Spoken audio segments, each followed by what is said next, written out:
வணக்கம். காலத்தின் குரல் நிகழ்ச்சிக்கு உங்களை வரவேற்கிறேன். தேர்தல் நெருங்க தேர்தல் களம் சூடுபிடிப்பது ஒரு இயல்பான நிகழ்வுதான். இங்கு பிரச்சாரத்தில் ஈடுபடக்கூடிய அரசியல் கட்சி தலைவர்கள் உபயோகிக்கும் அந்த சொல்லாடல்கள் மிக கடுமையாக இருக்கிறது என்ற ஒரு விமர்சனமும் கூடவே எழுகிறது. அதிலும் குறிப்பாக முதல்வரை கொலையாளி என்பதும் எதிர்க்கட்சி தலைவரை பார்த்து கூலிப்படையின் தலைவர் என்று கூறுவதும் இதுபோன்ற இந்த விமர்சனங்கள் பிரச்சாரத்தின் தரத்தை தாழ்த்துகின்றனவா என்ற கேள்வியும் எழுகிறது. அதோடு நாங்கள் குற்ற பரம்பரை அல்ல கற்ற பரம்பரை என்று ட்விட்டர் பதிவு பல சர்ச்சைகளையும் கிளப்பியிருக்கிறது.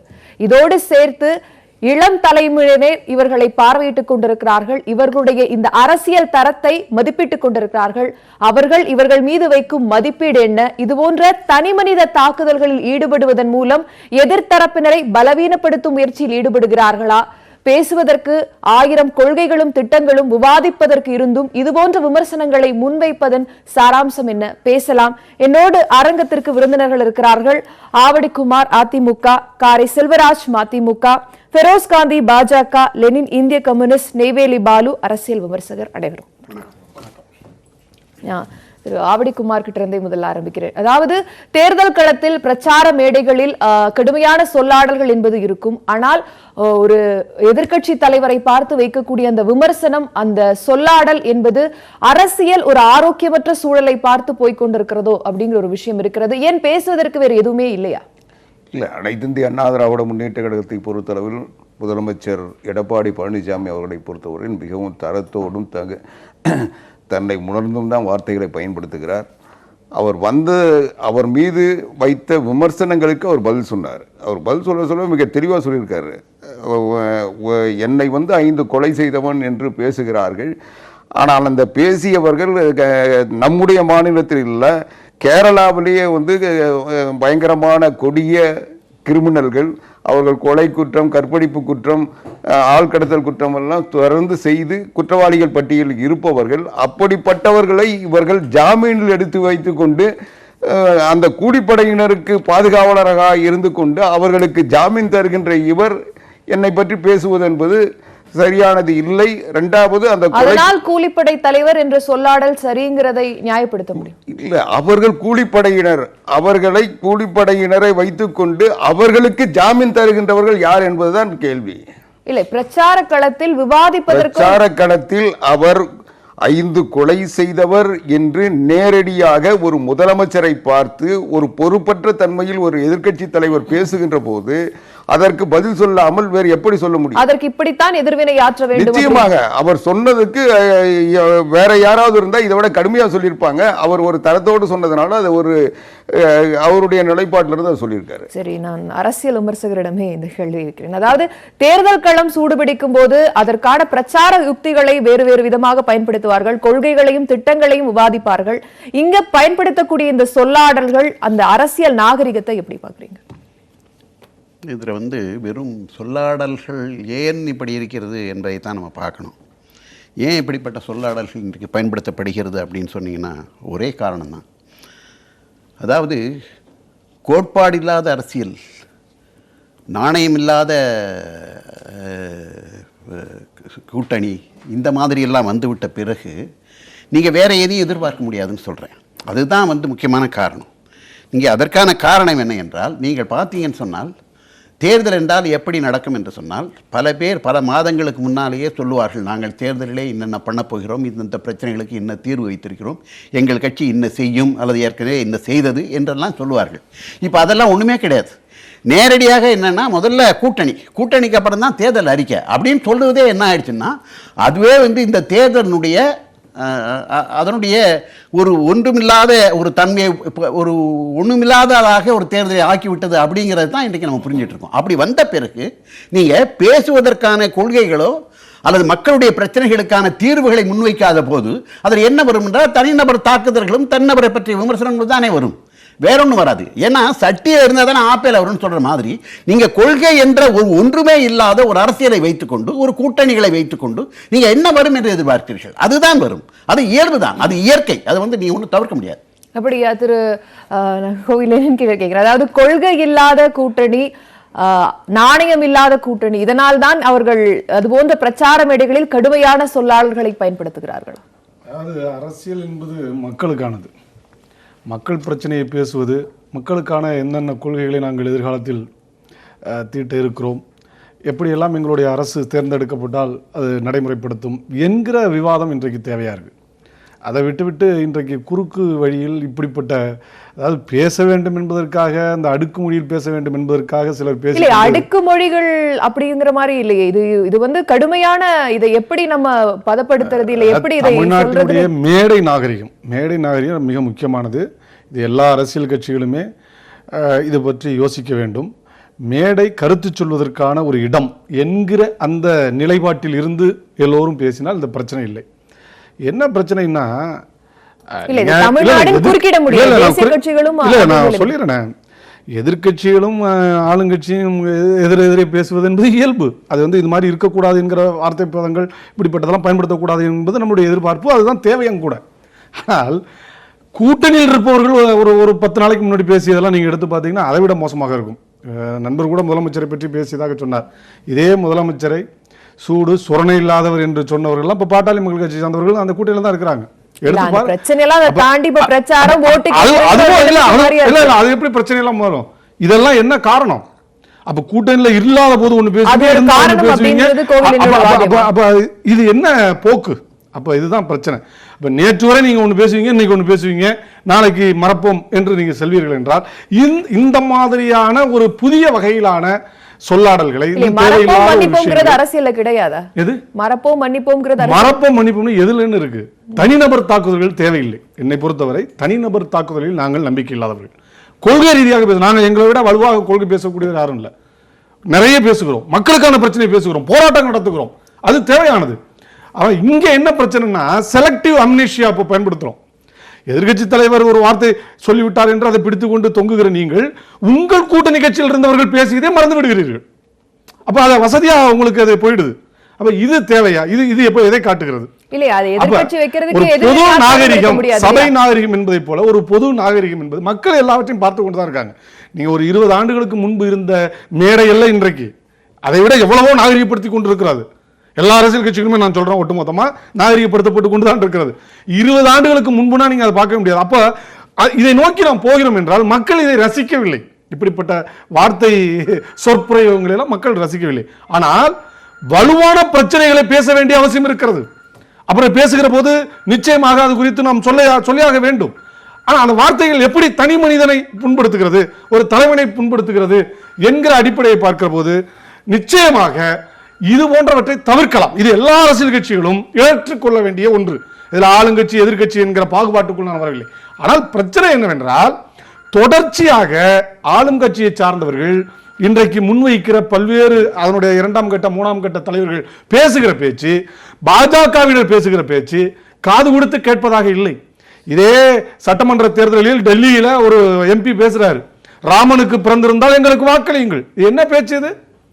இவர்கள் தான் புதிய வகைப்பட்ட கட்சி, பார்ட்டி ஆஃப் டிஃபரன்ஸ் என்று இன்றுவரை சொல்கிறார்கள்.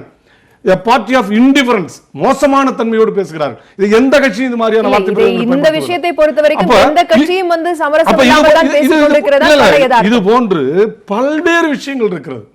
அப்ப இது ஒரு இனத்தை குறிவைத்து தாக்குவது, ஒரு இனத்தை அப்புறப்படுத்த வேண்டும் என்று அதன் மீது வெறுப்பை உமிழ்வது. அப்ப வெறுப்பு அரசியலோடு இது பின்னி பிணைகிறது. அந்த அரசியல் தமிழ்நாட்டுக்கு வேண்டாம் என்பதுதான் எங்களுடைய நிலைப்பாடு. இன்றைக்கு அரசியல் மேடைகளில் கொள்கைகள் பேசப்பட வேண்டும். யார் அந்த வெறுப்பு அரசியலை தற்போது தேர்தல் பாஜக தான் வைக்கிறது மிகப்பெரிய அளவில். இன்று கூட ட்விட்டரில் குற்றப்பரம்பரை அல்ல கச்சப்பரம்பரை, இது தமிழ்நாட்டில் குற்றப்பரம்பரை சட்டத்தை நீக்க வேண்டும் என்று இடதுசாரிகள் உள்ளிட்ட பல அரசியல் கட்சி போராடி இருக்கிறது. குற்றப்பரம்பரை என்று சொல்கிற அந்த விதமே குறிப்பிட்ட சமூகத்தினரை இழிவுபடுத்துவதாக இருக்கிறது. நீங்கள் கற்ற பரம்பரை என்றால் இந்த வார்த்தையை பயன்படுத்தி இருக்க கூடாது. ஆனால் தமிழ்நாட்டை விற்ற பரம்பரை என்று இன்னொருத்தர் போட்டிருக்கிறார். நான் இதற்குள் போகவில்லை. இன்றைக்கு எல்லாவற்றையும் உள்வாங்குகிற மக்கள் யோசித்துக் கொண்டிருக்கிறார்கள், சிந்திக்கிறார்கள். நிச்சயமாக ஏதோ வருகிறது போகிறது என்கிற அடிப்படையில் நீங்க அடுத்து கேட்டீங்கன்னு வச்சுக்கீங்க, என்னுடைய அட்மின் போட்டு விட்டார்னு வரும். அதனுடைய தலைவருடைய தரம், தேசிய தலைவர் ஒருத்தர் இருக்காரு, அவர் அட்மின் எல்லாமே அட்மின் மேல வச்சிருவார். என்னுடைய ஃபேஸ்புக்கை நிர்வகிக்கிற அட்மின் தவறாக போட்டுட்டார். ஆனால் பிரச்சனை என்னன்னா, இது போன்று நாராசார வார்த்தைகளில் பேசுவது, அர்ச்சனை செய்வது, இது அவர்களுக்கு வழக்கமாக இருக்கிறது. இது தமிழ்நாட்டுக்கு தேவையில்லை என்பதுதான் என்னுடைய கருத்து. நிச்சயமாக இது வெறுப்பு அரசியலோடு பின்னி பிணைந்து இருக்கிறது, அதோடு இணைந்து தான் இது பயணம் செய்கிறது என்பதாக நான் கருதுகிறேன். இது இந்த அரசியல் தேர்தல் நேரத்தில் மக்கள் எல்லாவற்றையும் உன்னிப்பாக கவனித்துக் கொண்டிருக்கிறார்கள். கட்டாயம் இதற்கு வினையாற்றுவார்கள் என்று நான் நம்புகிறேன். திரு ஃபெரோஸ் காந்தி, லெனினுடைய அந்த கடுமையான விமர்சனங்களை எப்படி பார்க்குறீங்க? அதே போல கற்ற பரம்பரை, குற்ற பரம்பரை, விற்ற பரம்பரை போன்ற இந்த பதாகங்களை எல்லாம் பயன்படுத்துவதன் மூலம் அரசியல் தரம் தாழ்ந்து விடுகிறதா? அந்த பிரச்சார மேடையினுடைய அந்த தரம் ஒரு ஆரோக்கியமற்ற அரசியல் சூழ்நிலை உருவாகிறதா என்ற கேள்வி எழுகிறது. பல சர்ச்சைகளும் அதை தொடர்ச்சியாக எழுகின்றன. திமுக தலைவருடைய வார்த்தைக்கு பதில் சொல்லிடுறேன். கொலை குற்றவாளி என்று ஒரு நாட்டினுடைய முதலமைச்சரை நேரடியாக எதிர்க்கட்சி தலைவராக இருக்கிறவர் ஒரு குற்றம் சாட்டுகிறார். கொலை குற்றம் என்று நேரடியாக சொல்வது இவர் ஒரு நீதிபதி தான் சொல்ல முடியும். நீ கொலை செய்தன் அப்படின்றத வந்து ஒரு நீதிமன்றம் தான் ஒருத்தருக்கு வந்து தண்டனை வழங்க முடியுமோ, குற்றவாளின்னு அறிவிக்க முடியுமோ ஒழிஞ்சு ஒரு தனிநபர் இந்திய அரசியல் சட்டத்தில் எனக்கு தெரிஞ்ச ஒரு தனிநபரோ எதிர்க்கட்சி தலைவரோ அறிவிக்கக்கூடிய வாய்ப்பு. ஆனால் கூலிப்படை தலைவன் யார் வேணாலும் அறிவிக்கலாம், அந்த வாய்ப்பு இருக்கு. அதை வந்து கோர்ட் அறிவிக்கணும்னு கிடையாது. எல்லாருக்கும் தெரியும் கூலிப்படை யாரு ஏவறாங்க. கூலிப்படை நீங்க பேசும்போது நான் குடிக்கவே இல்லை. நீங்க அவ்வளவு ஆக்ரோஷமா பேசுறீங்க, குற்ற பரம்பரையை பத்தி பேசுனீங்க. நான் அதுக்கெல்லாம் உங்களுக்கு பதில் சொல்றேன். முதல்ல இதை சொல்றேன். அதாவது இப்படி ஆரோக்கியம் இல்லாமல் நீதிமன்றத்தையே தன் கையில் எடுத்துக்கிட்டு பேசுறது, பொது மேடையில் தன்னை ஒரு நீதிபதியாகவே நினைச்சுக்கிட்டு பேசுறது, அதனுடைய விளைவு என்னன்னா, ஸ்டாலினுக்கு வந்து இப்ப தலைவரான பிறகு இந்திய அளவில் அந்த கலைஞர் வைத்திருந்த அரசு மருத்துவமனையில் நிகழ்ந்த ஒரு சம்பவத்தை அரசு பொறுப்பேற்க வேண்டும் என்ற குற்றச்சாட்டை அந்த விஷயத்தை தான் அவர் பேசியிருக்கிறார். அதுன்னு அவர் குறிப்பிடல. அவர் வந்து ரொம்ப நாளாவே கொடைநாடை தான் அவர் மையப்படுத்தி பேசுகிறார். அந்த சம்பவத்தை தான் குறிப்பிட்டு பேசியிருக்கிறார். அது மாதிரி திமுக ஆட்சியில் இருக்கும்போது எத்தனையோ சம்பவங்களை நான் உதாரணமாக சொல்ல முடியும். இதே கம்யூனிஸ்டுகளை இங்கு ஓட ரோட்டில் மாநகராட்சி தேர்தலில் அவங்க சொல்ற தவறு 5 கொலை சொன்னது கொடநாடு கொலை தான். பதில் பேசுறேன். அதாவது இங்கே கம்யூனிஸ்ட் இயக்கங்களை மாநகராட்சி தேர்தலில் ஓட விட்டு எப்படி கூலிப்படையை வைத்து வெட்டி ரத்த வெள்ளத்தில் அனுப்புகிறார்கள் என்று லெனினுக்கு தெரியும். இன்றைக்கு வேணா அரசியல் காரணத்துக்காக திமுகவை அவர் வானளாவிய புகழெல்லாம் எல்லாம் செய்யலாம். அதற்கு பிறகு நாகரிகமா கூட்டணியில் இருக்கீங்கல்ல நீங்க, அதனால பதில் சொல்லுங்க. நீங்க நான் பல கேள்விகளை கேட்கும்போது நான் பதில் சொல்றேன்ல. அதே மாதிரி இன்றைக்கு கூட்டணி கட்சியில் இருக்கிறவர்கள் பாமக பத்தி பேசினார். ரைட்டு, பாமக வந்து அரசியல் விமர்சனம் தான் பண்ணுச்சு. ஆனால் வைகோ அவர்கள் திமுகவை விட்டு வெளியே வரும் பொழுது எதற்காக வந்தார்? கலைஞரை விடுதலை புலி வேறு பாமக தனி மனித விமர்சனம் கொலைப்பலி என்பது வேறு, விமர்சனங்கள் என்பது ரெண்டுக்கும் உள்ள வித்தியாசம். நான் சொல்றது ரெண்டுக்கும் உள்ள வித்தியாசம். ஒருவரை கொலை செய்வன் என்று சொல்லுவது அது அரசியல் விமர்சனம் கிடையாது. உளவுத்துறை, இந்தியாவினுடைய உளவுத்துறை, இப்ப நாங்க ஆட்சியில் இல்ல, காங்கிரஸ் ஆட்சி, உளவுத்துறை ஒரு ரிப்போர்ட்டை நம்மளுடைய மாநில அரசுக்கு அனுப்புகிறது. விடுதலை புலி மூலம் திமுக தலைவர் தன்னுடைய சொந்த கட்சி தலைவரை கொலை செய்வதற்கு உங்களுடைய கட்சி மேல் சபையினுடைய எம்பி வைகோ அவர்கள் முயற்சி செய்கிறார், உங்களுக்கு பாதுகாப்பு கொடுக்கணும்னு கேட்கிறாங்க. அவர் பாதுகாப்பை வாங்கிறார் கலைஞர். அப்படி என்றால் கொலை செய்வதற்கு வைகோ அவர்கள் முயற்சி செய்கிறார் என்று கலைஞருக்கு தெரிகிறது, அதனால வாங்கிறார். அப்பொழுது வெளி பத்திரிகையில வைகோட்ட கேட்கிறாங்க, என்ன நீங்க வந்து உங்களை பாதுகாப்பை உங்களுடைய தலைவர் ஏத்துக்கிட்டாருன்னும் போது அவர் சொல்லுகின்ற பதில், அவர் இந்த நிலைமை நீடித்தால் அவர் குடும்பத்தில் இருக்கிறவர்கள் எல்லாம் வெள்ளை புடவை கட்டிக் கொள்வார்கள். அரசியல் அநாகரிகமான பேட்டின்றதை நீங்க பாருங்க. அப்படின்னா என்ன அர்த்தம்? ஒன்னே மட்டுமல்ல, உங்களுடைய குடும்பத்தில் இருக்கிற அத்தனை பேருமே கொலை செய்வேன் என்று மறைமுகமாக பத்திரிகையில் சொல்கிறார். இப்படி ஒரு இயக்கத்தையே துண்டாடி அந்த இயக்கத்தை இவர்களுக்காக வந்து உயிர் நீத்து தீ குளித்த தியாக தொண்டர்கள் எல்லாம் மதிமுக இருக்காங்க. எந்த அரசியல் நாகரிகமே இல்லாமல் அதே சின்னத்தில் நல்லா பாருங்க, யாருக்காக நீ எதற்காக வெளியே வந்தையோ அந்த ஒன்று சின்னத்தில் கூட நிக்க முடியாம அதே உதயசிறந்த அரசியல் நாகரிகம் இல்லாதவர்களுடைய கூட்டணியில் இருந்துகிட்டு எங்களை வந்து கூட்டணி பத்தி பேசுறதுக்கு வருகிறேன். நீங்கள் சொன்னீங்க இந்த 2 கட்சிகளுக்கு இடையான அந்த பிரச்சனையை சொல்றீங்க. குற்ற பரம்பரைங்கிறது ஒரு இனத்தையே குற்றம் சாட்டுகிறது.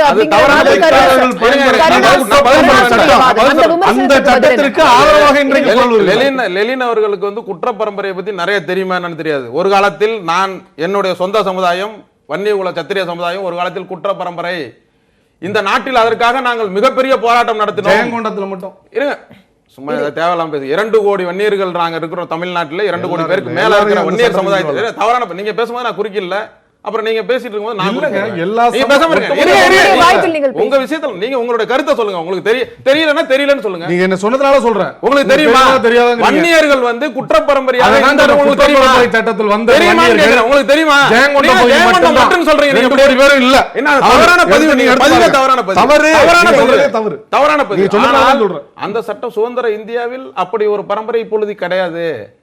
அந்த பதிவு விஷயம் என்னவென்றால் திமுகவினுடைய செயல்பாடுகளுக்காக அவர் சொல்லுகிறார். அது மறுப்பு அறிக்கையும் அதிலே கொடுத்திருக்கிறார். இதை வந்து பூதாகரமாக சில இயக்கங்கள், திமுக போன்ற சில இயக்கங்கள் இதை பெரிதாக யாரை விமர்சிப்பதற்காகவும் அப்படி ஒரு சொல்லாடலை பயன்படுத்தி தன்னை தானே நியாயப்படுத்த சொல்லிக்கிறாங்க. தன்னை தானே சொல்லி இவங்க போய் இன்னொரு சமுதாயத்தையோ அதுல குறிப்பிடல. நல்லா நீங்க பார்க்கணும். தன்னை தான் சொல்லுகிறாங்க. என்னை ஒரு இழிவாக நீங்க நினைக்காதீங்கன்னு தேர்தல் அதிகாரி கிட்ட சொல்றாங்க. அதுதான் தன்னுடைய அட்மினா போறாங்களா ஒளிஞ்சு. இல்ல நல்ல இழிவா நீ என்ன நினைக்காதேன்னு சொல்லி யாரோடு ஒப்பிடுகிறார்கள் என்பதுதான் அதுதான் மறுப்பு சொல்றாங்க. நான் ஒப்பிடுவது என்னவென்றால் திமுகவினுடைய குடும்பங்களை அவர்களை தான் நான் அங்க சொன்னேன் ஒழிய நான் பொதுவாக எந்த ஆனால் இதை நான் கேட்கிறேன். அப்படிப்பட்ட ஒடுக்கப்பட்ட சமுதாயத்தை திமுக ஆட்சியில் 89ஆம் ஆண்டு பிசியில் இருந்த வன்னியர்களை எல்லாம் கொண்டு வந்து எம்பிசியில் சேர்த்து இன்றைக்கும் இடஒதுக்கீடுக்காக கையேந்துகிற சூழ்நிலையை திமுக ஏற்படுத்தினுச்சு. உங்களால மறுக்க முடியுமா? இல்ல இப்ப இந்த ட்விட்டர் பதிவை நியாயப்படுத்தும் முயற்சி நியாயப்படுத்தல. தப்புன்னு பதிவு செய்தவர்கள் சொல்லிட்டார்கள். அதை அவங்க நியாயப்படுத்தி பேசியிருந்தா நம்ம விவாத பொருளாக்கி இருக்கலாம். அவர்கள் நியாயப்படுத்தவே இல்லையா? அதை அந்த பதிவை நியாயப்படுத்தி இருந்தா நீங்க விவாத பொருளா கொண்டு வர்றது திமுகவினுடைய சதி. அதை நான் சொல்ல வர அவருக்கு வேறு இந்த தேர்தலில் மிகப்பெரிய கூட்டணி வந்துருச்சு. வெற்றி பெறுவதற்கான வாய்ப்பு வந்து திமுகவுக்கு இல்லைன்றது உலக அறிந்த விஷயம். ஏன்னா அவருடைய கூட்டணியினுடைய வாக்கு சதவீதம் உங்களுக்கே தெரியும். பத்திரிகையாளரா அவருடைய வாக்கு சதவீதம் எந்த அளவுக்கு இருக்குன்றது தெரியும். இப்பொழுது அமைக்கப்பட்டிருக்கிற கூட்டணியோட வாக்கு சதவீதம் தெரியும். அதனால் ஏதாவது ஒன்றை பேசி ஏதாவது அரசியல் ஆதாயம் தேடலாமா, ஜாதி மோதல்களை தூண்டலாமா அப்படின்னு திமுக மிகப்பெரிய சதி திட்டத்தை எப்பவுமே தேர்தலுக்கு நீங்க எந்த தேர்தல் நடந்தாலும் பாத்தீங்கன்னா திமுக ஒரு ஜாதி பிரச்சனையை முன்னெடுக்கும்.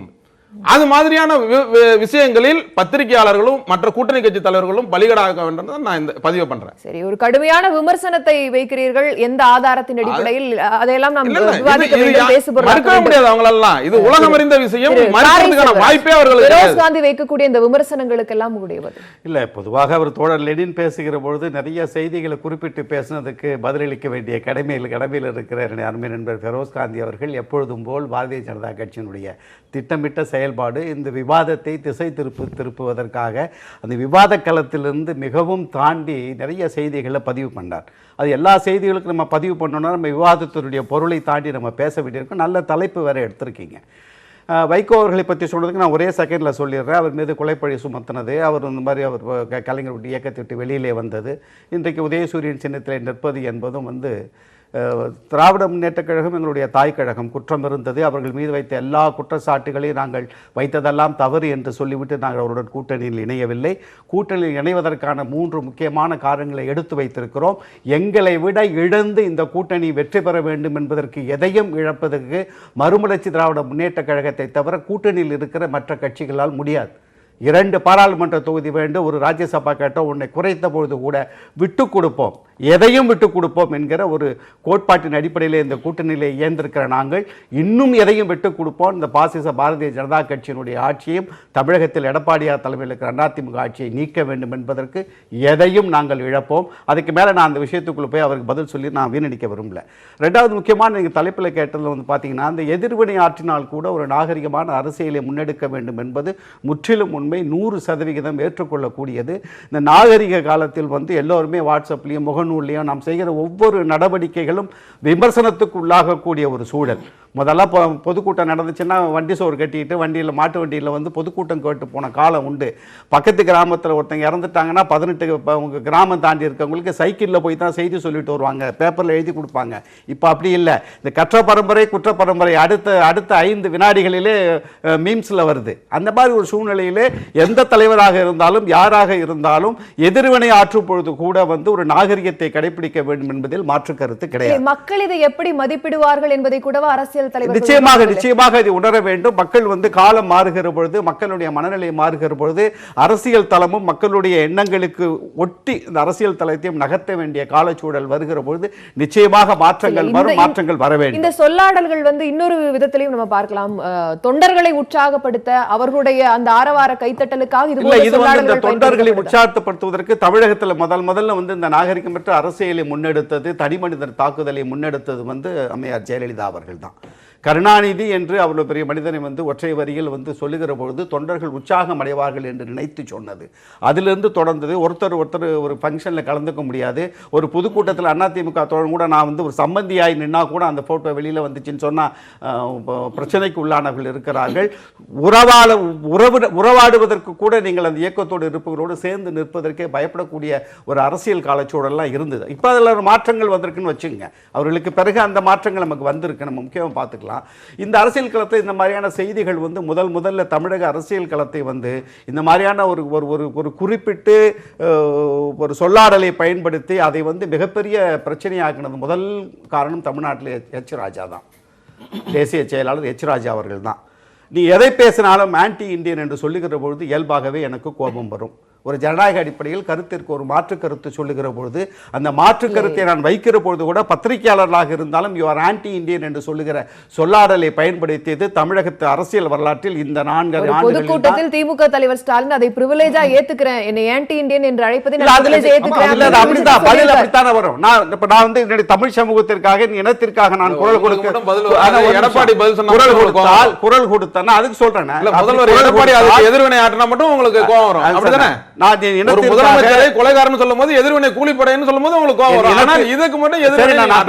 இனத்திற்காக மொழிக்கு எதிராக ஒருத்தர் பேசுகிற போது அதை ஆதரித்து நான் குரல் கொடுக்கிற போது என்னை ஆன்டி இந்தியன் என்று சொன்னால் நாங்கள் பெருமையோடு ஏற்றுக்கொண்டோம் என்பது உண்மைதான்.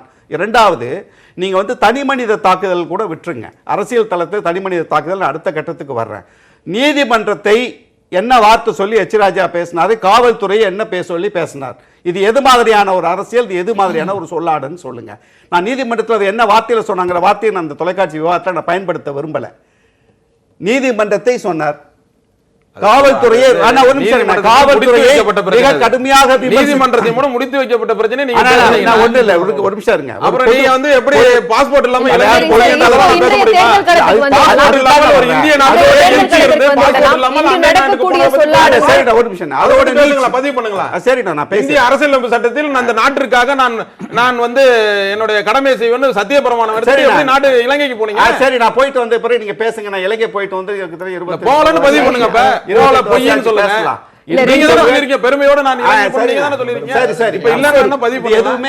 எதுவுமே பாத்தீங்கன்னா ஒன்றோட ஒன்று நீட்சி தான். இரண்டாவது, இந்த கொடைநாடு பத்தி நாவடிக்குமார் அவர்கள் சொன்னார்கள். கடந்த 2 ஆண்டுகளில் தமிழக அரசாங்கத்தின் மீது வைத்திருக்கிற குற்றச்சாட்டுகள், பொதுத்துறையிலே 3500 கோடி ஊழல், 89 கோடி ரூபாய் ஆர்கேயினர்கள் பிடிபட்டது என்ன ஆனது? கடந்த தேர்தலில் 570 கோடி ரூபாய் கண்டெய்னர்ல போனது யாருடைய பணம் என்று இன்றைக்கு வரைக்கும் வரல. ஆனா ஒரு நிமிஷம் இருக்குண்ணா, ஆனா சொல்லுங்க, சூட்டில தீர்ப்பு வந்துருச்சுங்க. ஒரு நிமிஷம் இருங்க, சேகர் ரெட்டி கையில பிடிபட்ட 33 கோடி ரூபாய் பணம், இந்த 2000 ரூபாய் நோட்டு எங்கே இருந்து வந்தது ரிசர்வ் பேங்க் தெரியாது. இப்படி எல்லாம் விவாதிக்க வேண்டிய பல விஷயங்கள் ஏன் நான் அதுதான் வர்றேன். இப்படி ஒவ்வொரு பிரச்சனைகளே இந்த 2 ஆண்டுகளில் ஒரு குற்றத்தை ஒரு எதிர்க்கட்சிகள் சுமத்தி கொண்டு இருக்கிற பொழுது அந்த குற்றத்திலிருந்து தப்பிக்கிறாங்க. கொடைநாடு விவகாரம் யார் சொன்னது? ஒரு முன்னாள் பத்திரிகையாளர் அந்த 2 பேரும் சேர்ந்து அந்த கொலைக்கு குற்றவாளி முதல்வர் தான் என்று ஒரு குற்றச்சாட்டு பொதுத்தளத்திலே பதிவைத்து வந்ததற்கு பிறகு அந்த குற்றச்சாட்டு உண்மையாக இருந்தால் அதை கையில் எடுக்க வேண்டியது எதிர்க்கட்சியினுடைய கடமை. அந்த கடமையை செய்து அவங்களுக்கு ஜாமீன் கொடுத்ததும் தவறு என்று நான் சொல்ல மாட்டேன். குற்றத்தை கொடைநாட்டில் ஒரு கொலை நடந்திருக்கு, அம்மா இறந்ததுக்கு பிறகு, அது ஒன்று. இரண்டாவது, இந்த ஜெயலலிதா அவர்களுடைய ஆணையத்தில் நடக்கிற வழக்கு, யார் கொண்டார்கள், எப்படி இருந்தார்கள் என்று ஒரு ஆளுமையாக இருந்த தலைவரை இவர்கள் இருவருமே சேர்ந்து ஒரு கோர்ட்டுக்கு கொண்டு போய் ஆணையத்தை அமைச்சு இவங்க 2 பேரும் கேவலப்பட்டதோட விடணும். அங்கே திமுகவும் காங்கிரஸ் தான் ஜெயலலிதா அவர்கள் இறப்புக்கு காரணம் என்று ஒரு சொல்லாடலை பயன்படுத்துகிற பொழுது இவர்கள் எந்த நாகரிக வார்த்தைகளை கொண்டு நாங்கள் விமர்சிக்க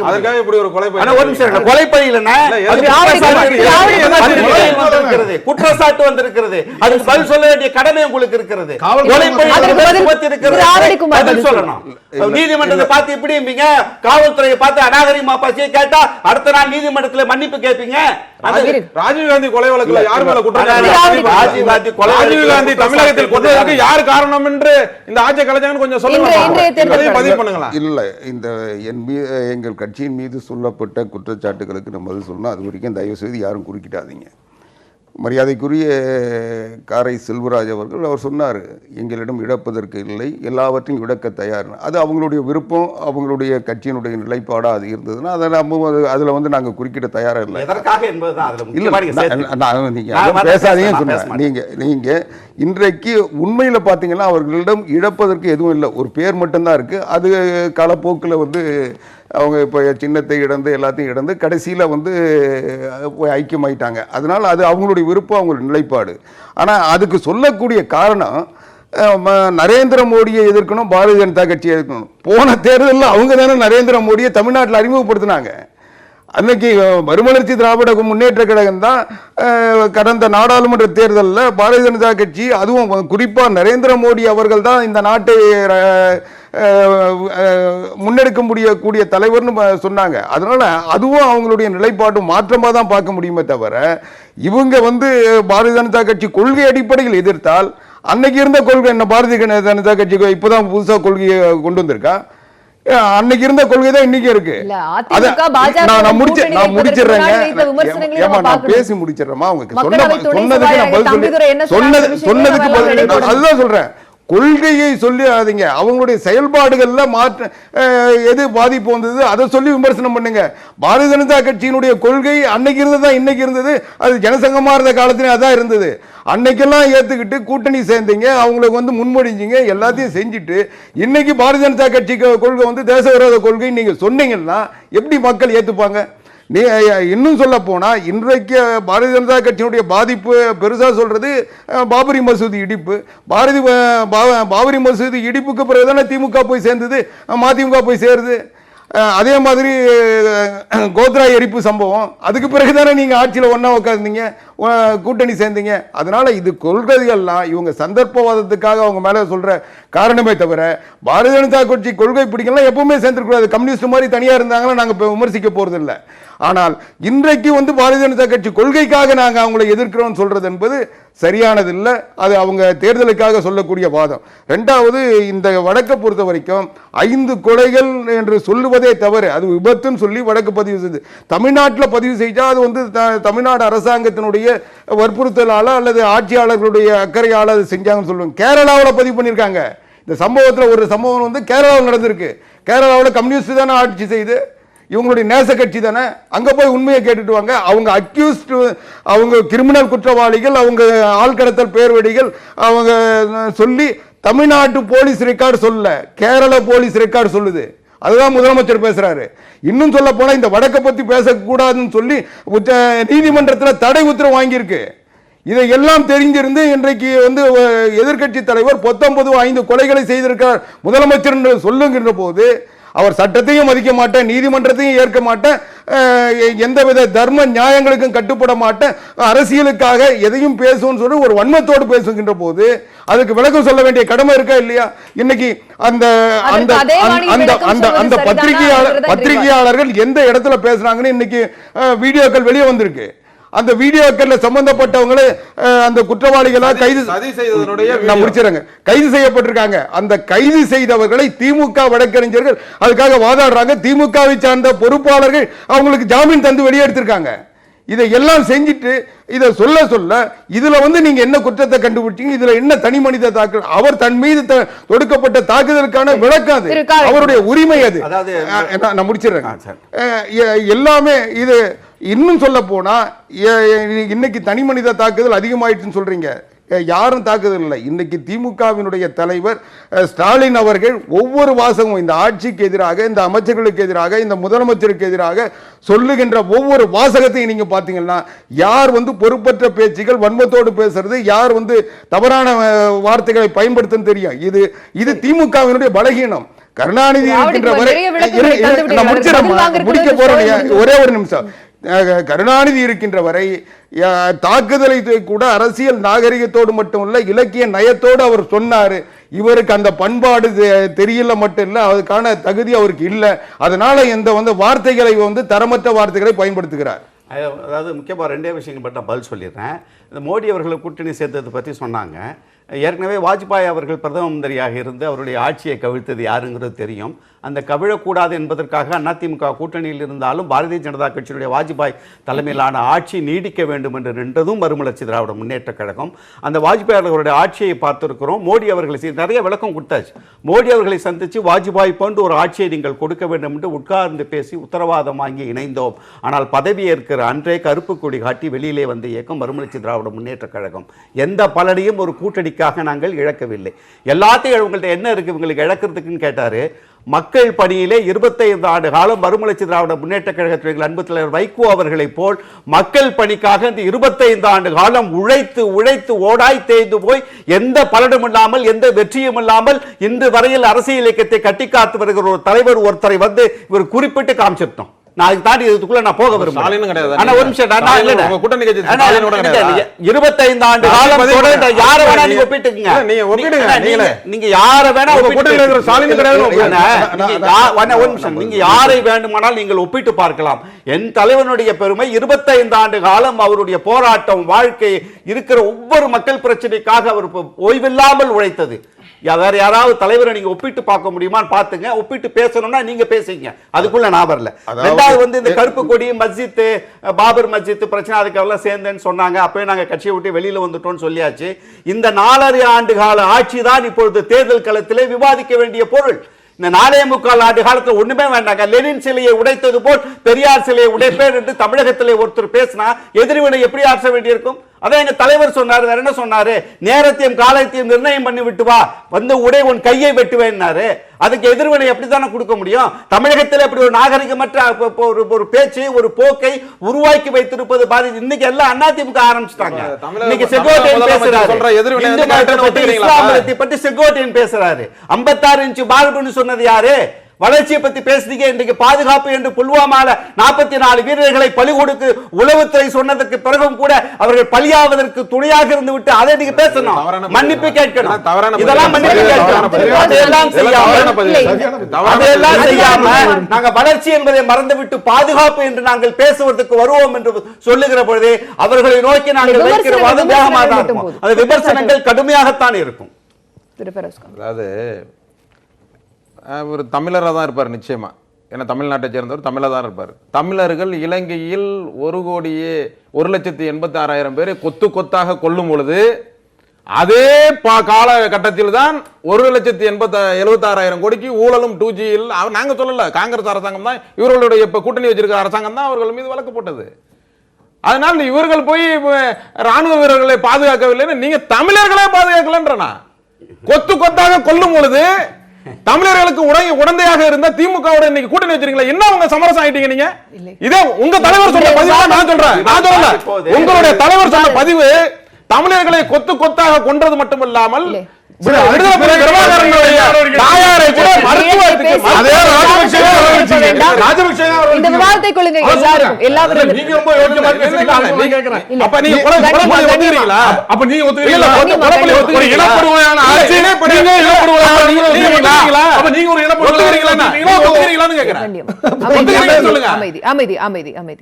சரி, நம்ம இப்படி போயிடலாம். அதாவது நேரடி அரசியல் குற்றச்சாட்டுகளை வைக்க முடியாமல் தனிமனித குற்றச்சாட்டுகளில் அரசியல் கட்சிகள் முதல் உருவாக்குனது யாரு?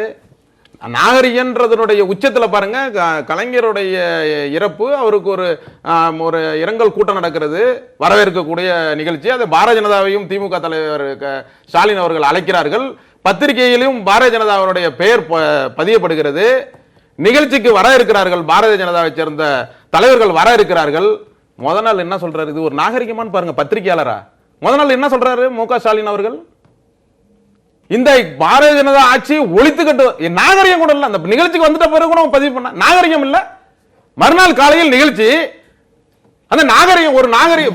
எதிராளியை கூட நீங்க வரவேற்கும் பொழுது அது அப்புறம் மறுநாள் போய் வரவேற்கிறார் நிதின் கட்கரி எங்களுடைய அமைச்சர் வர. நாகரிகம் கருதி நாங்க அதுல கட்சிகளை அழைப்போம் சொல்லிட்டு அழைப்பு விடுத்தாங்களே, அதுக்கு பிறகு இல்ல ஆமா நீங்க அழைச்சிருக்கீங்க, அதனால கூப்பிட, அதுல என்ன தப்பு இருக்கு உங்களுக்கு? அதுக்கு பேர் தானே அரசியல். அதான் நாகரிகம் எங்களிடம் இருக்கிறது, அவர்களிடம் இல்லை என்றதான் சொல்றேன். முதல் நாள் நாளைக்கு நடக்கிற நிகழ்ச்சிக்கு பத்திரிகையிலும் பேர், உங்களை பத்திரிகையிலும் நான் போர் போட்டு அழைச்சி விட்டு உங்களை ஒழித்து கட்டுவதுதான் முதல் வேலைன்றது நாகரிகமா? அரசியல் நாகரிகமா? அது தனி மனித நாகரிகமே கிடையாது. முதல்ல அரசியல் நாகரிகத்தை அப்புறம் விட்டு இப்படி நீங்க அவர்களை அரசியல் நாகரிகத்தை சொன்னதுக்கு பிறகு அழைப்பு விடுத்தார்களே அந்த இல்ல, அரசியல் அதுதான் நாகரிகத்தை நாங்கள் நாகரிகமா இருக்கிறோம். அதனால எங்களோட கூட்டணியில இருந்தவர்கள் தானே இன்றைக்கு கூட இப்ப சில பத்திரிகை எல்லாம் அவர்கள் நடத்துறாங்க. அழைப்பு இந்த விடுத்தது நாகரிகம் தானே. இன்றைக்கு கூட சில பத்திரிகைகளில் நான் படிச்சேன், சில வாட்ஸ்அப்ல என்ன வராங்க, இவர்கள் தேர்தலுக்கு பிறகும் திமுக வந்து நாளைக்கு பாரதிய ஜனதாவை ஆதரிக்காது இன்னைக்கு என்ன உத்தரவாதம் இருக்குன்னு இன்னைக்கு போடுறாங்களே, அதுக்கு ஒரு மறுப்பே தெரியல இவங்க. அதனால இவர்களுடைய கொள்கை கோட்பாடு அரசியல் நாகரிகம் இல்லாம எல்லாமே திமுக தான் இதை உருவாக்குகிறது.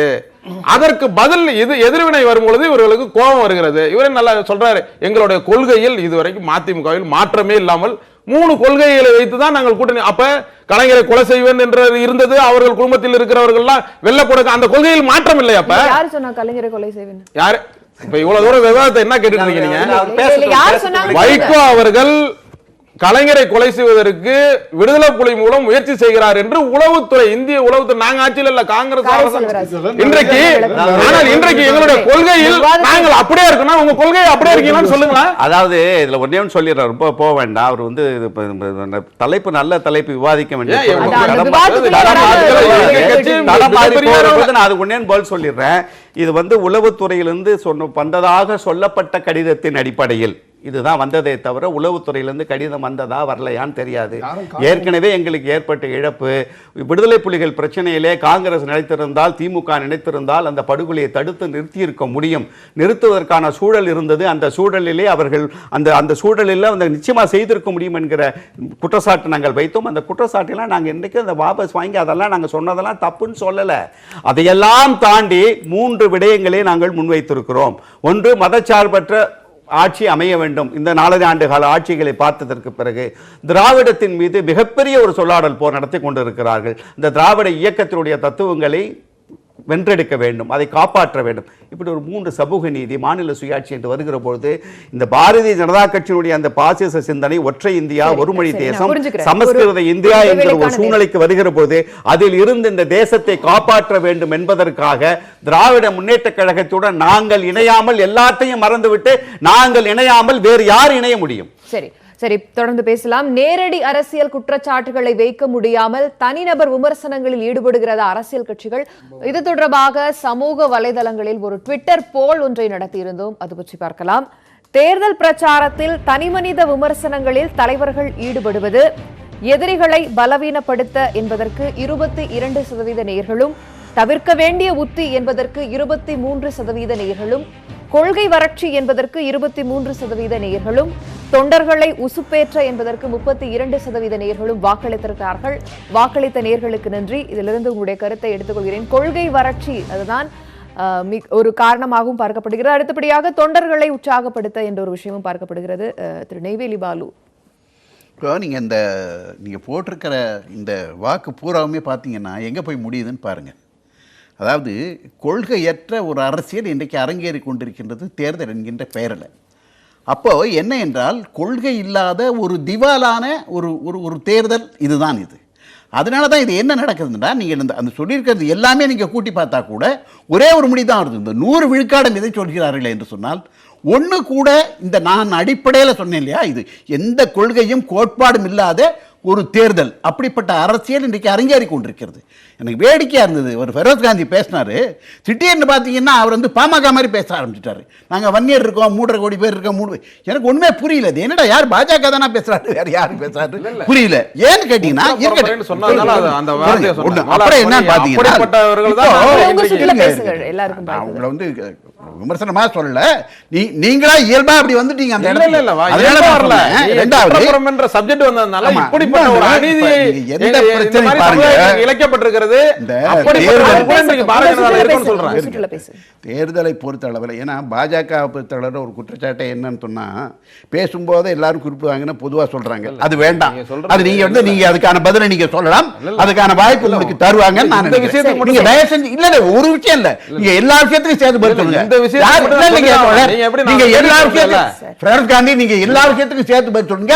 நீங்க குறுக்கிட வேண்டாம் மட்டும் தான் சொல்றது. அது ஒத்துக்கலையா நீங்க?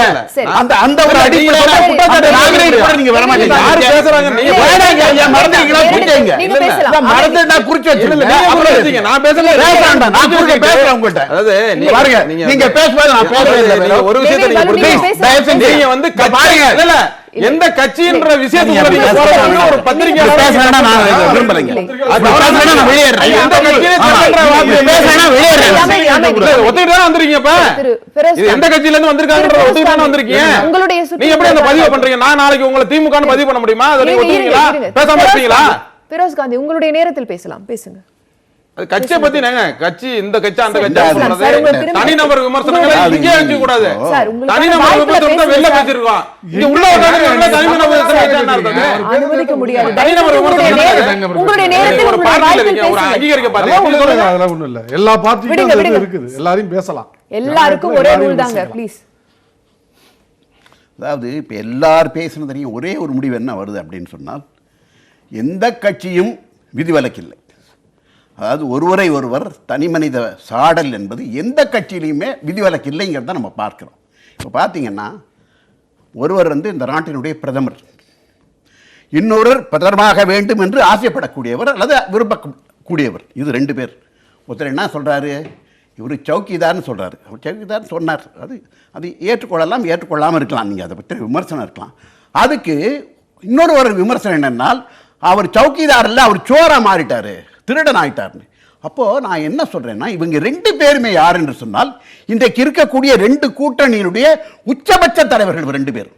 அப்போ அப்படி பேசுவதுங்கிறது எங்கே வருது என்று சொன்னால், அரசியல் நாகரிகமே இல்லாத, கொள்கை சார்ந்த ஒரு தேர்தல் இல்லாத, இது ஒரு கொள்கை திவாலாகி போன ஒரு தேர்தல். இந்த தேர்தல் என்பதை நிச்சயமாக என்னுடைய கருத்து என்னன்னு சொன்னால், மக்கள் வந்து இந்த தேர்தலையே புறக்கணிக்கணும். ஏன்னு சொன்னா யாருமே எதுவுமே இல்லை. நீங்க எல்லா குற்றச்சாட்டும் எல்லாரை பத்தி எல்லாருமே சொல்லலாம். அதனால இதுக்கு என்ன சொன்னால், இன்றைக்கு மக்களை ஏமாளிகள் அது பைத்தியக்காரர்கள் நினைத்துக் கொண்டு நடக்கக்கூடிய ஒரு அரசியல் இது. இந்த அரசியலுக்கு எதுவுமே பதில் இல்லை. இப்போ எல்லாம் கூட்டணி வச்சவரை கொள்கையை கொண்டு வருவீங்க, தேர்தல் அறிக்கை வைக்கிறீங்க, அதோட பொருள் என்ன? அப்ப என்ன என்று சொன்னால், நீங்கள் வெறும் ஒரு வணிகம் நடத்தி கொண்டிருக்கீர்கள்.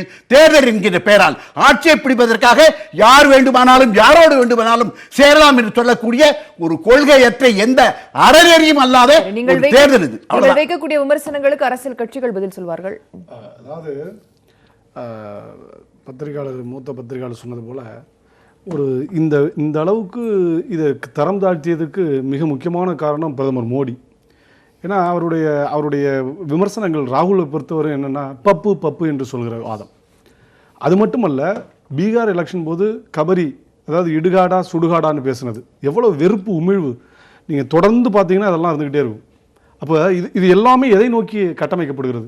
இதெல்லாம் விடுங்க, சமூக வலைதளங்களில் ட்ரோல்ஸ், பாஜகவினுடைய கூலிப்படையை போல இன்றைக்கு எல்லாம் பேசுகிற அச்சில் ஏற முடியாத வார்த்தைகள். நீங்கள் யாராவது ஒருத்தர் போட்டிங்கன்னா பெண், இது எங்களுக்கு மட்டும் இல்லைங்க, உங்கள் கட்சியில் உள்ள பெண் தமிழிசையே அப்படி போட்டாங்க. இதே நம்முடைய வெளியுறவுத்துறை அமைச்சர் சுஷ்மா ஸ்வராஜ் அப்படி போட்டாங்க, கடுமையாக போட்டாங்க. அப்போ இது எல்லாரும் இதில் இது மாதிரி இந்த ட்ரோலாக இருக்கிறவங்க எல்லாருமே யார் ஃபாலோ பண்ணுறாங்கன்னா, பிரதம மந்திரி ஃபாலோ பண்ணுறார் ட்விட்டரில். அப்போ அந்த கட்சியினுடைய தரம் எப்படி இருக்கும்? இப்படிதான் இருக்கும். அதைத்தான் நம்ம திரும்ப எதிர்வினை ஆற்றுபவர்களும் அதுபோல மிக மோசமாக ஒரு ஆட்சியில் இருக்கிற கட்சி எதிர்கட்சிகள் சொல்கிற கருத்தை காது வாங்க வேண்டும். அதற்கு பதிலாக திசை திருப்புவதற்காக கடுமையான முறையில், தனித்த முறையில், மிக மோசமான முறையில் தனிநபர் தாக்குதலில் ஈடுபடுகிறார்கள். தனி மதத்தின் மீது விமர்சனங்களை வைக்கிறார்கள். இது மிக மோசமாக இருக்கிறது. அதனுடைய தொடர்ச்சி தான் இங்க வருது. அப்ப இந்த ட்ரோல் இது யார்? இது ஒரு பெண்ணை எழுதினாங்க. நான் ஒரு ட்ரோலா இருந்து அவங்க ஒரு புத்தகம் எழுதியிருக்காங்க, பாஜக படையினால் எப்படி எல்லாம் தான் பாதிக்கப்பட்டேங்கிறது. அப்ப இது முழுக்க சமூக வலைத்தளங்களை கூட நாரடிக்கிற ஒரு போக்கு இன்றைக்கு வந்திருக்கிறது என்றால், இது அத்தனைக்கும் காரணம் பாஜகவும் அதனுடைய மிக முக்கியமான ஆளுமையாக இருக்கிற சங்க பரிவார அமைப்புகளும் தான். எனவே இப்படிப்பட்ட ஒருவர் இன்றைக்கு நாகரிகத்தை பத்தி பேசுறாங்க. அப்ப இதுதான் அச்சராஜா மட்டும் நான் சொல்றேன். அப்ப இது எல்லாமே நீங்க பார்க்க வேண்டியிருக்கிறது. நாகரிகம் என்று நீங்கள் சொன்னால், ஒரு ஆளும் கட்சியாக இருக்கக்கூடிய உங்களுக்கு அதிக பொறுப்பு இருக்கிறது. நீங்கள் எப்படி கடைபிடிக்கணும், ஒரு பிரதமர் எதை பேச வேண்டும், எதை பேசக்கூடாது என்பதற்கு ஒரு தெளிவு இருக்க வேண்டும். நாங்க வாஜ்பாயை பத்தி நிறைய விமர்சிச்சிருக்கிறோம், ஆனா இப்படிப்பட்ட விமர்சனங்கள் நாங்க வைத்ததில்லை. எல்லாருக்கும் வாய்ப்பு. ஆனால் இப்படிப்பட்ட இல்லங்க, நான் ரொம்ப நீங்க கொடுத்தீங்க, நீங்க கணக்கு எடுத்து பாருங்க. அது என்ன நீங்க பேசிட்டு இருக்கும்போது இப்படி இல்ல அப்படி இல்ல, எல்லாருக்கும் நல்ல முறை இல்ல. சொல்ல வந்த கருத்துக்களை சொல்ல வேண்டிய இல்லை, அவசியம் அதை இருக்குது. நேரத்தையும் நீங்க குறிப்பிட்டு முதல் நான் புரிஞ்சுக்கிறேன். சுற்றுல எங்களுக்கு இதே கொடுக்கல எங்க 2 பேருக்கும். இப்பதான் நாங்க பேசுறோம் 2வது சுற்று. அவங்க எல்லாம் 2 சரி, சுற்று பேசு. முடிச்சிட்டாங்க. அப்ப இந்த அடிப்படைகளை நாம் புரிந்து கொள்ள வேண்டும். அப்ப இதுதான் மிக முக்கியமானது. அப்ப ஒரு அவங்களுடைய ஐடியாலஜி, அவங்களுடைய மிக முக்கியமான கொள்கை என்பதே, தத்துவம் என்பதே வெறுப்பை உமிழ்வது, சக மனிதர்களை மிக மோசமாக சித்தரிப்பது, பெண்களை கேவலமாக சித்தரிப்பது, இது எல்லாமே உள்ளடக்கிய ஒன்றாக இருக்கிறது. எனவே தான் நாங்கள் சொல்கிறோம், இது போன்ற நிகழ்ச்சி நிரல்கள் இன்றைக்கு அரங்கேற்றப்படுகிற அரசியலில், தேர்தல் அரசியலில் மிக மோசமான முறையில் போயிட்டு இருக்கு. இது எல்லா இடங்களிலுமே இந்த பிரச்சனையா இருக்கு. அப்ப இதை நிச்சயமாக மக்கள் புறந்தள்ள வேண்டும். மக்கள் அமைதியாக காத்திருக்கிறார்கள். நிச்சயமாக ஒரு அமைதி புரட்சியை நிலைநாட்டுவார்கள். இது போன்ற அநாகரிகங்களுக்கு முற்றுப்புள்ளி வைப்பார்கள். நான் கேட்கிறேன், கொலையாரம் பேசிட்டீங்களே, ஒரு அரசு 13 பேரை ஸ்டெர்லைட்ல படுகொலை செய்தது. நான் கேட்கிறேன், அந்த அரசு பயங்கரவாதம் வேண்டாம், பதில் சொல்லட்டும். எந்தவித அறிவிப்பும் இல்லாமல், முன்னெச்சரிக்கை நடவடிக்கை எடுக்காமல் சுட்டுக் கொண்டார்கள் என்றால் இது காட்டுமிராண்டித்தனம் இல்லையா? நான் சொல்றேன், இப்போ இந்த வார்த்தையை வாபஸ் சொல்ல மாட்டேன். காட்டுமிராண்டித்தனம், அதுக்கு பதில் சொல்லுங்க. ஏன் அப்படி செய்வீங்க? இதை எப்படி சொல்வது? சுருக்கமா அதாவது கம்யூனிஸ்டுகள் இதை தவிர அவங்க கிட்ட இருந்து ஒரு நேர்மையான ஸ்டெர்லைட் நீங்க பேசல, நான் குறுக்கிடல, இவ்வளவு எல்லாரும் பேசல அமைதியா இருந்த, ஏன் நீங்க பதட்டப்படுறீங்க? இப்ப என்ன இதை முடிகிறோம் போகுது.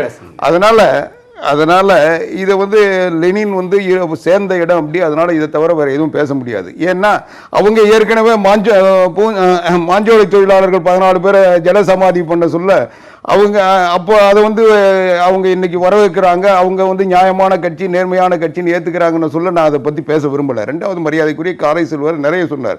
வைகோ ஒரு நல்ல தலைவர் தான், ஒரு போராளி, அதுல எந்த மாற்று கருத்தும் அவரை மாதிரி தியாகம் செய்தவர் யாருமே இல்லை. அதனாலதான் நீ கட்சியை தியாகம் செய்துட்டாருன்ற, அவரை நம்பி வந்த அத்தனை தொண்டர்களையும் காப்பாற்றணுன்ற என்ன ஒரு கட்சி தலைவருக்கு இருந்திருக்குமே, ஆனால் அவருக்கு இந்த நிலைமை வந்திருக்காதுன்னு தான் நான் சொன்னதனுடைய பொருள். 2வது இது சொன்னார், புரட்சி தலைவி அம்மா அவர்கள் தான் இந்த தனி மனிதர்கள் வெறுப்பை உருவாக்குனாங்கன்னு இல்லை. நீங்கள் வரலாற்றை பார்த்தீங்கன்னா பெருந்தலைவர் காமராஜர் கருணாநிதி எப்படி விமர்சித்தார், அனந்தநாயகியை சட்டமன்றத்திலே எப்படி பேசினார், அன்னை இந்திரா காந்தியை அதான் இந்திரா காந்தி அம்மையாரை அவங்க மாதவிடாயை எப்படி விமர்சித்தார்ன்றதெல்லாம் வரலாறு இருக்கு. அதனால இது தொடர்ந்து வர நீட்சி தான். அதனால இது ஏதோ புதுசா அதிமுக செஞ்சது, அம்மா செஞ்சாங்கன்னு சொல்றதெல்லாம் சரியானது இல்லை. இன்னும் சொல்ல போனா வைகோ பல நேரங்கள் உணர்ச்சி வசப்பட்டு பேசுகின்ற போது எப்படிப்பட்ட வார்த்தைகளை பயன்படுத்தியிருக்காருன்றதை கூட அவர் நினைவுபடுத்தி பார்த்தாருன்னா தெரியும். ஆனா இது தவிர்க்கப்பட வேண்டும். நான் அவரை சொன்னது பாரதிய ஜனதா கட்சி கொள்கை ரீதியாக நாங்க எதிர்க்கிறோம் சொல்லாதீங்க, என்றைக்கு அவர்களுடைய செயல்பாட்டு ரீதியா எதிர்க்கன்னு சொல்லுங்க, அவங்களுடைய நடவடிக்கை, ஆட்சியினுடைய நடவடிக்கை எதிர்க்கன்னு சொல்லுங்க. ஆனா பாரதிய ஜனதா கட்சி நாங்க கொள்கை ரீதியா எதிர்க்கிறோம், அது கம்யூனிஸ்டுகளை தவிர வேற யாருக்கும் சொல்ல. கேள்விகளுக்கு அவர் பதில் சொல்லிட்டும் கிடையாது. இல்ல ஒண்ணு இல்ல, அவர் கேள்வியில் ஒண்ணு இல்ல. நான் 100% தோழர் லெனின் வைத்த குற்றச்சாட்டுகள் அனைத்தும் அச்சிலேற்றப்பட வேண்டிய முத்தான வார்த்தைகள். அதுக்கு மேல நம்ம இதுல சொல்றதுக்கு ஒண்ணு இல்ல. 2வது இதெல்லாம் போட்டு இந்த எதுகை மோனையில இந்த தேர்தலில் தான் நிறைய வந்துட்டு இருக்கு. நான் ரசித்த ஒரு 3 எதுகை மோனை சொல்றேன். இன்றைக்கு வந்திருக்குது, we will remonetize what PM demonetized. பண மதிப்பிழப்பை சொன்ன பண மதிப்பிழப்பை மீட்போம் என்று சொன்னதும், காந்தி தேசம் வேண்டுமா கோட்சே தேசம் வேண்டுமா என்ற ஒரு எதுகை மோனை, மனிதம் வேண்டுமா மனு தர்மம் வேண்டுமா என்கிற இந்த 3 எதுகை மோனைகள் நான் மிகவும் விரும்பி ரசித்த எதுகை மோனைகள். மற்றவங்களுக்கு நான் பதில் சொல்லணும் சொல்ற மாதிரி இருக்கும். அதாவது முதல்ல லெனின் அவர்கள் பப்புன்னு ராகுல் காந்தி சொன்னதை ஒரு வாதமா வச்சாரு. அதுக்கு நான் பதில் சொல்லிடுறேன். அதை ஒத்துக்குவாருன்னு நினைக்கிறேன். நான் இப்போ பேசுகிற கருத்தை ஒரு ஒத்துக்குவாருன்னு நினைக்கிறேன். ஏன்னா பாராளுமன்றத்தினுடைய ஒரு மாண்பு இருக்குது, இந்தியா பாராளுமன்றத்துக்குன்ற ஒரு பெரிய மாண்பு. மிகப்பெரிய அறிஞர்கள், மிகப்பெரிய அரசியல்வாதிகள்லாம் அமர்ந்த இடம். அந்த இடத்துல ஏதோ ஒரு துரதிருஷ்டவசம் ராகுல் காந்தி உட்கார்ந்துருக்கிறார். ஆனால் நாகரிகமே இல்லாமல் எந்த விதமான முன்னறிவிப்பு இல்லாம திடீர்னு போய் பிரதமரை கட்டிப்பிடிக்கிறார்.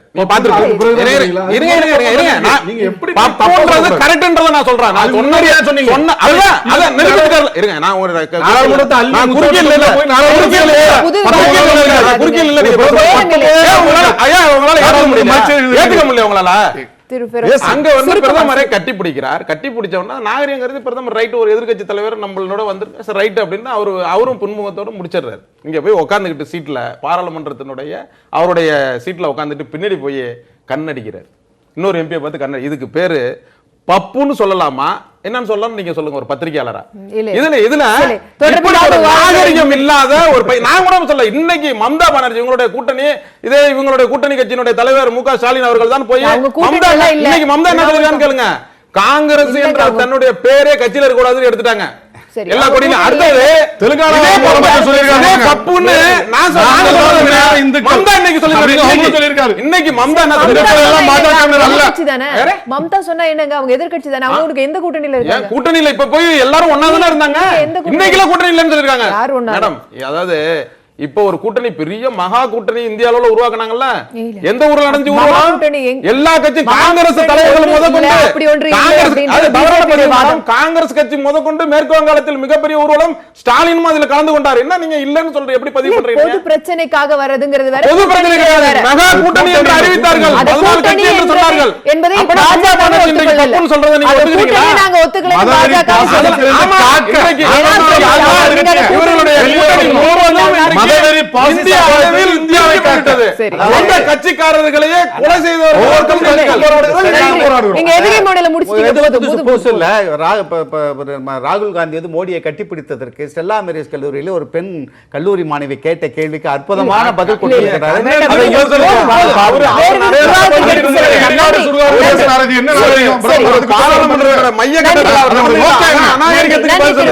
நன்றி. அரங்கத்திற்கு வந்து உங்கள் கருத்துக்களை பகிர்ந்து கொண்ட உங்கள் அனைவருக்கும் நன்றி. மீண்டும் ஒரு காலத்தின் குரல் நிகழ்ச்சியில் சந்திக்கலாம். இது காலத்தின் குரல், திக்கட்டும் பரவட்டும்.